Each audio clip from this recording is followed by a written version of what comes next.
дар ҷумҳурии Қазоқистон дар вақти шавҳар кардан як духтар ҳодисае содир шид, ки албатта аз ҳамаи духтароне ки ҳоло шавҳар накардаанд ё ки шавҳар кардан мехоҳанд, хоҳиш карда мешавад, ки ин корро такрор накунанд, зеро ин сабаби вайроншавии зиндагии онҳо мешавад. дӯстон, наворро то охир бо диққат тамошо кунед. иншоалло маълумоти пурра хоҳем дод.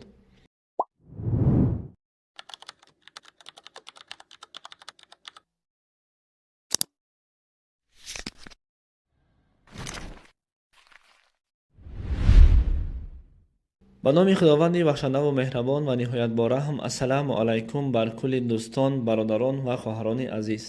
касое ки ҳамин видеоро тамошо кардаистен, аз шумо хоҳиш, ин мавзӯъ барои ҳамон шахсиятҳое ки барои ҷавонбачаҳое ки ҳоло зан нагирифтаанд ва хоҳиши зан гирифтан доранд, ва духтароне ки ҳоло шавҳар накардаен ва мехоҳед ки шавҳар кунед, аз шумо эҳтиромона хоҳиш, ин хатогиро такрор накунед.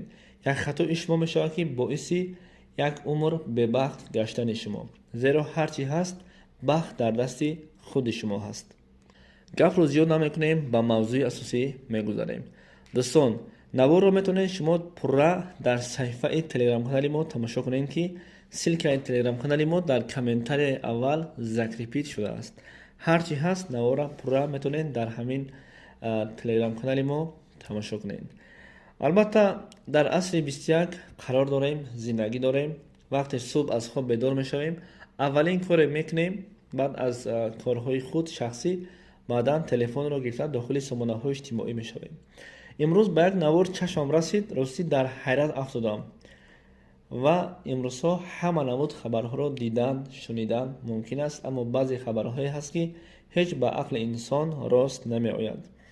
духтароне ки шавҳар мекунед, хуб гӯш кунед.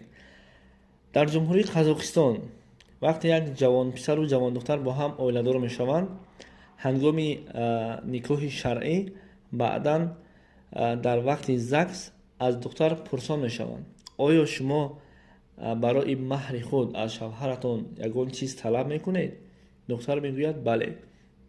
аммо ин талаби духтар бисёр одамора ва хусусан шавҳаршавандаша дар тааҷҷуб меафтонад.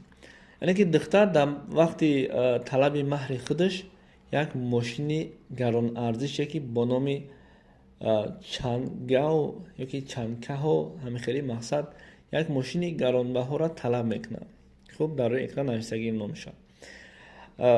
вақте ҳамин мошина талаб мекунад, ҷавонписар яъне ки шавҳаршавандаш аз духтар мепурсад: оё ту ҳазлу шӯхӣ дорӣ ё ки ҷиддӣ? духтар мегӯяд: ин кори шӯхӣ нест, ман дар маҳри худам ҳамин хел мошин талаб мекунам. вақте ки писар, албатта ин кор аз дасташ намеояд, барое ки ба зур зан гирифтааст, зиндагии худаш миёна ҳай. вақте хости занша мебинад, ки аз рӯзи аввал аллакай нафси баланд дорад, яъне ки ба каму арзиш, ба каму беш қаноатманд нест, дубор такрор мекунад. духтар як ҷавоб мегӯяд: бале, ман дар маҳри худам ҳамин мошина мехоҳам. ва бача бошад, баъд аз шунидани ҷавоби духтар аз ҷош мехезад, мегӯяд, ки ба ту хушбахтӣ мехоҳам. яъне ки туй дар ҳамун ҷош вайрон мешавад. албатта сабаб чӣ? сабаби вайрон шудани бахти духтар, сабаби вайрон шудани туи духтар худ духтар аст, ки мақсад нафсаша баландӣ кард, яъне ки барои маҳри худаш бисёр чизи қиматбаҳо талаб кард. албатта талаб кардани маҳр барои ҳар як зан ҷоиз аст, лекин на оне ки шумо аз осмон ситора биёр. ҳамихел маҳра, ҳамихел талабора барои шавҳарҳои худ накунед. хуб, аз ин навор дида мешавад, ки шояд ин гапҳои ма ба бисёри шумо нафорад, ки ман гап мезанам. аз ин навор дида мешавад, ки ҳар каса бахташ дар дасти худшаст. ҷавондухтароне ки ҳоло шавҳар накардаед, ҷавонписароне ки ҳоло зан нагирифтаед, худованд аввалан ба шумо бахт ато фармояд. вақте ки хушбахтӣ бошад, вақте ки бахт дами байни ду оила бошад, байни ду шахсият, албатта дига ҳатто аз осмон ситора ҳам биёранд, муҳим нест. дар зиндагии асосии имрӯзаи мо ин хушбахт зиндагӣ кардани мову шумо ҳаст. барои ҳамин дар ҳама ҳолат эҳтиёт бошед, дар ҳама ҳолат برای آبادی و آزادی و برای خوشبختی زندگی خودتون فکر کنین. دختران عزیز، خواهران عزیز، شوهر نکرده باشین. در مهر